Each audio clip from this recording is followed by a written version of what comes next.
कुछ लोग माहौल को खराब करना चाहते हैं।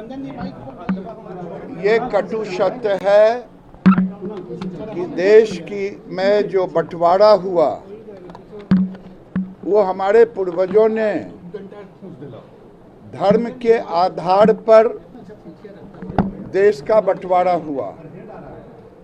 काश अगर उस समय हमारे पूर्वज आर पार करके बंटवारा किए होते तो आज भारत के अंदर न सर तन से जुदा का नारा लगता, न शोभा यात्रा पे गोलियां चलती, न पत्थर चलता। तो ये उन गलतियों के कारण अब हम अपने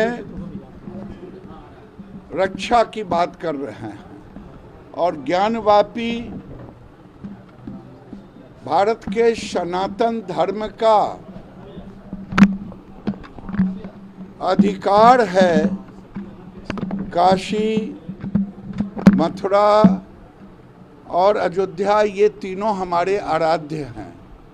राम, कृष्ण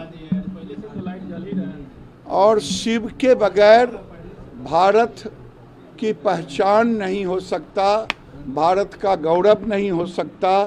भारत इसीलिए ये तीनों हमारे भारत के संस्कार और संस्कृति के पहचान हैं। आज पक्ष में आएगा 2 बजे फैसला आना है, याचिका सुनवाई के योग्य है या नहीं है? देखिए, इस पर हम कोई टिप्पणी नहीं करेंगे और मुझे टिप्पणी करने का अधिकार भी नहीं है, लेकिन मैं इतना जरूर कहूँगा, उत्तर प्रदेश के मुख्यमंत्री जिस तरह से सबका साथ, सबका विकास, सबका प्रयास कर रहे हैं, मदरसा जैसे स्टेप को उठा करके उन्होंने सबका विकास की चर्चा की है कि सबको अच्छे एजुकेशन मिले।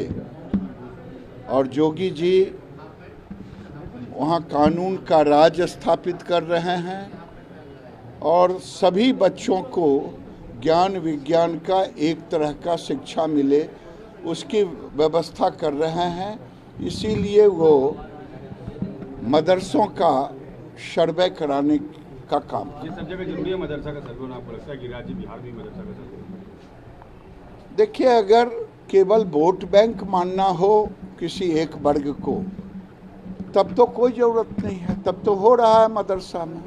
लेकिन सामाजिक और ज्ञान के दृष्टि से बिहार को भी मदरसे का सर्वे कराने की ज़रूरत है, क्योंकि बिहार बांग्लादेश के बॉर्डर पर है, बिहार नेपाल के बॉर्डर पर है।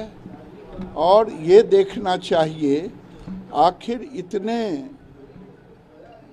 मदरसे खुले हैं, क्या वो सरकारी मान्यता के तहत है, वहाँ पढ़ाई क्या हो रही है, नहीं हो रही है।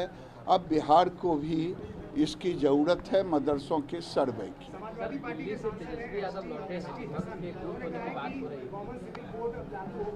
और उसके बाद मुसलमानों के सारे हक खत्म हो जाएंगे, मुस्लिम पर्सनल लॉ जो है वो खत्म हो जाएगा। अब मैं पूछना चाहता हूं, आज़ादी के बाद अगर यहाँ का बहुसंख्यक ने कानून को माना, हिंदुओं में बाल विवाह होता था, हमने उसको ख़त्म किया। एक देश एक कानून की बात अगर कोई राज्य करता हो, कोई व्यक्ति करता हो, कोई देश करता हो, कॉमन सिविल कोड, तो इसमें दुख क्यों होनी चाहिए? क्या देश का कानून, एक देश एक कानून नहीं चलेगा? आप क्या कहना चाहते हैं? अब तो मैं ये कहता हूं कि देश में अल्पसंख्यक की परिभाषा पर पुनर्विचार होना चाहिए। मैं पहले भी कहा हूं, आज भी कह रहा हूं। मुख्यमंत्री दिल्ली से लौटे हैं, उन्होंने विपक्षी एकता को एकजुट होने की बात कही है। लालू यादव और नीतीश कुमार भी जा सकते हैं, कह रहे हैं तेजस्वी यादव जाएंगे, मुलाकात करेंगे सभी विपक्षी नेताओं से। अरे भाई, तेरे अंगने में मेरा क्या काम है? जहाँ जाए उछल करके कोई उठ बैठ कराए, उससे भी मुझे क्या लेना देना है? जब बीजेपी से अलग हुए तो बार बार लोग हल्ला कर रहे थे, केसीआर का फोन आया, केसीआर का फोन आया। खोदा पहाड़ निकली चुड़िया, जब केसीआर आए तो एक बार भी नाम नहीं लिया कि ये हमारे गठबंधन के नेता होंगे, और बिहार को बदनाम भी करने का काम किया, बेइज्जत करने का काम किया, हमारे मुख्यमंत्री को उठ बैठ कराने का काम किया। पूरा देश घूम आए, कोई नेता नहीं कहा कि ये गठबंधन के नेता होंगे नीतीश बाबू। तो इतना तो समझना चाहिए कि केवल किसी के विरोध में राज्य की जनता और देश की जनता जानना चाहता है। इतने दिनों तक नरेंद्र मोदी के साथ रह करके तारीफ की झड़ी लगा करके क्या कारण हुआ जो बीजेपी को छोड़ करके आरजेडी में गए, ये भी देश की जनता जानना चाहती है। नीतीश कुमार तो कह रहे हैं कि आप पार्टी को बीजेपी ने पूरी तरह से बर्बाद कर दिया और पूरी तरह से हम उनके पार्टी के अध्यक्ष थे जो बर्बाद कर दिया। वो अपनी पार्टी चलाते थे, हम अपनी पार्टी चलाते थे। रूल चल रहा है अभी, जिस तरह से अपराध बढ़े हैं, मंत्रियों के बीच का खींचतान, क्या लगता है गिरिराज, 1 महीने की सरकार हो गई है? देखिए भाई, रोपे बबूल तो आम कहाँ से हो। नीतीश कुमार जी लाख समीक्षा करे, लेकिन माननीय मुख्यमंत्री जी के नाक के नीचे उनके अधिकारियों को थाने में घुस करके कॉलर पकड़ता हो, इससे बड़ा लॉ एंड ऑर्डर का उदाहरण और क्या हो सकता है, जिसको अच्छे लॉ एंड ऑर्डर की बात कहते हैं।